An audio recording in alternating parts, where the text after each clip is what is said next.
আসসালামু আলাইকুম সবাইকে। এই হচ্ছে আমাদের বাসার সামনের আজকের অবস্থা। গতকাল রাতে আমাদের নরসিংদীতে প্রচুর বৃষ্টি হয়, যার কারণে আজকে দেখতেই পাচ্ছেন আমাদের বাসার সামনে প্রায় হাঁটু পানি। হাঁটু পানি বললেও ভুল হবে, কোথাও কোথাও হাঁটু পানি আবার কোথাও কোথাও কোমর পানিও বলা যায়। পানির পরিমাণটা এতই বেশি ছিল যে যাতায়াত করতে বা বাইরে কোথাও কোনো কাজে যেতে অনেক অসুবিধা হচ্ছিল। আচ্ছা, বৃষ্টি কিন্তু থেমে যায়নি, এই যে দেখতে পাচ্ছেন এখনো বৃষ্টি হচ্ছে। আচ্ছা, আরেকটা কথা বলে রাখি, এই বছরে কিন্তু নতুন না, এরকম প্রতি বছর আমাদের এখানে বাসার সামনে বন্যা হয়ে যায় এক প্রকার। মানে আমাদের নরসিংদীতে বিভিন্ন জায়গায় এরকম জলাবদ্ধতার সৃষ্টি হয়। তো যাই হোক, পানির জন্য তো আর বসে থাকা যাবে না, বাইরে যেতে হবে, কাজ করতে হবে। তাই তাসিন বলল যে কলা গাছ দিয়ে একটা বেলা বানানো যাক। হ্যাঁ, আসলে আমিও তাকে উৎসাহ দিলাম। আর বেলা বানালে আমাদের অনেক উপকারে আসবে। প্রথমত বাইরে বিভিন্ন কাজে যেতে পারবো। আর সব থেকে বড় কথা হচ্ছে, আজকেই কিন্তু এই পানিটা নেমে যাবে না, মানে কমপক্ষে 4 থেকে 5 দিন এই পানিটা এভাবেই থাকবে। তাই একটা বেলা যদি বানানো যায় আসলে আমাদের অনেক কাজে আসবে।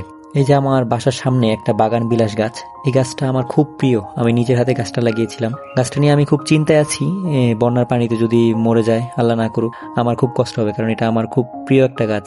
যাই হোক, এইদিকে কথা বলতে বলতে আমার ছোট ভাই তাসিন কিন্তু অনেকগুলো কলা গাছ সংগ্রহ করে ফেলেছে। আমাদের বাসার সামনে অনেকগুলো কলা গাছ আছে। কিছু কিছু কলা গাছে কলা হয়, আবার কিছু কিছু কলা গাছে কলা হয় না। তো সে খুঁজে খুঁজে এমন গাছগুলোই কাটছে যেগুলোতে কলা হয় না তেমন। বৃষ্টি কিন্তু সব সময় আনন্দের হয় না, তবে সত্যি কথা কি, বৃষ্টির যে আবহাওয়া আমার খুব প্রিয়। কেননা দেখতেই পাচ্ছেন, মানে বৃষ্টির সময় আকাশ, চারপাশের যে পরিবেশ অনেক সুন্দর থাকে। আমার পার্সোনালি অনেক ভালো লাগে, কিন্তু সত্যি কথা বলতে কি, বৃষ্টি সব সময় আনন্দের না। তো তাসিন কলা গাছগুলোকে সাইজ অনুযায়ী কেটে কেটে সে এক জায়গায় রাখছে, পরবর্তীতে এগুলো দিয়ে বেলা বানানো হবে। তো এই যে আমার 2 বাগিনা চলে আসছে, তাদের বাসার সামনেও নাকি অনেক পানি। আর দেখতেই পাচ্ছেন তারা যে হেঁটে যাচ্ছে। এই জায়গাটার মধ্যে মূলত একটু পানি কম, জায়গাটা একটু উঁচু হওয়ায়, কিন্তু আমাদের যে মেইন গেটের সামনে ওইখানে প্রায় কোমর পানি বলা যায়, আর আমাদের বাসার সামনেও হাঁটু পানির উপরে। তো ফাইনালি কলা গাছ কাটা শেষ, এবার কলা গাছগুলোকে সমান করা হচ্ছে, শেষমেশ বেলা বানানো হবে। আর বেলা বানাতে কিন্তু তেমন বেশি প্রসেস নেই, কয়েকটা প্রসেস, কিন্তু যেগুলো আছে একটু পরিশ্রমের কাজ। আর দেখতে পাচ্ছেন যে সে বাঁশ টুকরো করছে। বাঁশগুলোকে মূলত সে আড়াআড়ি ভাবে কলা গাছের ভিতর দিবে, কেননা বাঁশগুলো দিলে কলা গাছগুলো একটু মজবুত হবে আর কি। তারপর আবার দড়ি দিয়ে যখন বাঁধা হবে তখন আরো মজবুত হবে। তো আমাদের এই বেলা বানানোর কাজে আব্বুও সাহায্য করছে। আর বৃষ্টি কিন্তু থামার নাম নেই, এই যে দেখতেই পাচ্ছেন বৃষ্টি কিন্তু আরো বেড়ে যাচ্ছে। এদিকে আমি চলে আসলাম দড়িটা নেওয়ার জন্য। বেলা বানানোর আরেকটা মূল উপকরণ হচ্ছে এই দড়ি। আর হ্যাঁ, যেটা বলতে যাচ্ছিলাম, যে বৃষ্টি যেই পরিমাণ বাড়ছে, মনে হয় না এই বন্যা আর 4-5 দিনের আগে শেষ হবে। এই যে সবগুলো উপকরণ সংগ্রহ করার পর শুরু হয়ে গেল এখন বেলা বানানোর কাজ। দেখতেই পাচ্ছেন তখন যে বাঁশগুলো কাটা হয়েছিল, এইগুলো এখন আড়াআড়ি ভাবে কলা গাছের ভিতর দেওয়া হচ্ছে। তবে আরেকটা কথা হচ্ছে, এই যে বাঁশের টুকরোগুলো বা যেভাবে দেওয়া হচ্ছে না কেন, এগুলো কিন্তু বেশি দিন স্থায়িত্ব করবে না। তবে কলা গাছের ভেলা কিন্তু বিভিন্নভাবে বানানো যায়। আমাদের ভিডিওতে যে দেখতে পাচ্ছেন এইভাবে বানানো হচ্ছে, এভাবে কিন্তু কলা গাছের ভেলা বেশি দিন স্থায়িত্ব করবে না, কেননা এগুলো খুব তাড়াতাড়ি পচে যাবে। কিন্তু ঘটনা হচ্ছে, আমাদের তো আর বেশি স্থায়িত্বর দিকে খেয়াল নেই, আমরা মূলত 4-5 দিন আমাদের একটা টিকলেই হবে আর কি। তো স্থায়িত্বের দিকে আমরা খেয়াল না করে কিভাবে তাড়াতাড়ি বানানো যায় ওই দিকে আমরা বেশি নজর দিচ্ছি। তো দেখতেই পাচ্ছেন বেলা বানানো প্রায় অর্ধেক শেষ হয়ে গেছে। তো আমরা চাচ্ছিলাম যে বেলাটা একটু মজবুত হোক, তাই আমরা তো একটা লেয়ার আগে দিয়েছিলাম, এরপর আর কি আরেকটা লেয়ার দেওয়া হচ্ছে যেন বেশি বার নেওয়া যায়। মূলত কলা গাছের ভেলাতে আপনি কলা গাছ যত ইউজ করবেন তত এটা শক্তিশালী হবে এবং এতে বার বেশি নেওয়া যাবে। তো আমরা প্রথম তো একটা লেয়ার দিয়েছিলাম, তারপর এটাকে আরো মজবুত বা এর মধ্যে আরো বেশি বার নেওয়ার জন্য আমরা উপরে আরেকটা লেয়ার দিয়ে থাকি। তো এই ক্ষেত্রে দেখতেই পাচ্ছেন যে তার সিন আবার এগুলোতে ছোট ছোট করে পাশাপাশি বসিয়ে এগুলো আবার দিয়ে দিচ্ছে।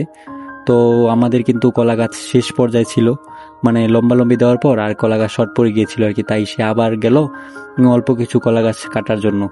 তো এই যে এই সিনটা কিন্তু আমার কাছে অনেক ভালো লেগেছে।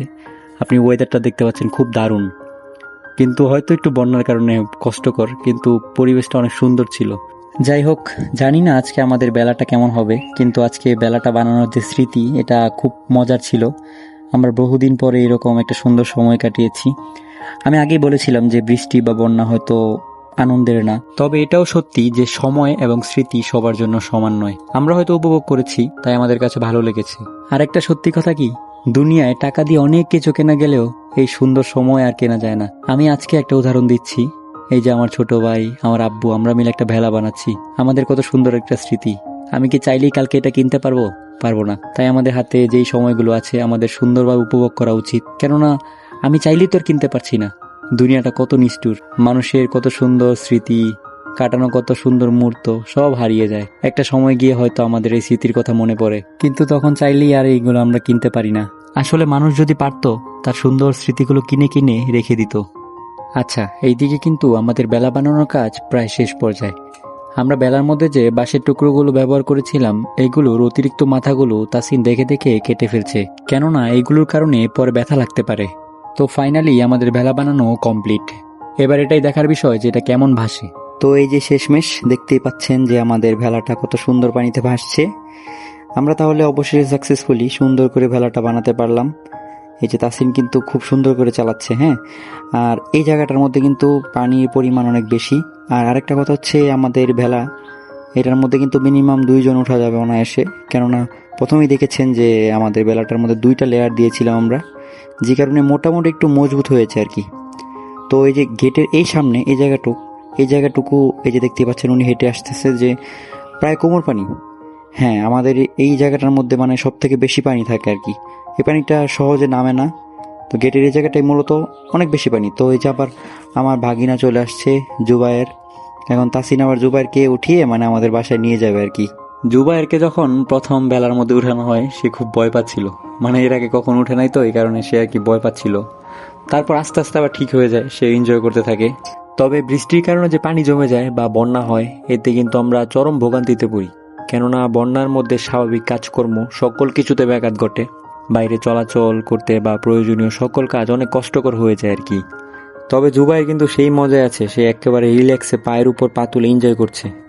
যাই হোক, বিদায় নিচ্ছি। আশা করি খুব তাড়াতাড়ি পানি নেমে যাবে। আবার দেখা হবে অন্য কোনো ভিডিওতে। পানি নামবে একদিন, ফিরবে আবার রাস্তা, তখনও মনে থাকবে এই ভেলারি কথা। কষ্টের মাঝেও হাসি থাকে মেলা, বন্যা এলে বানাই কলা গাছের ভেলা।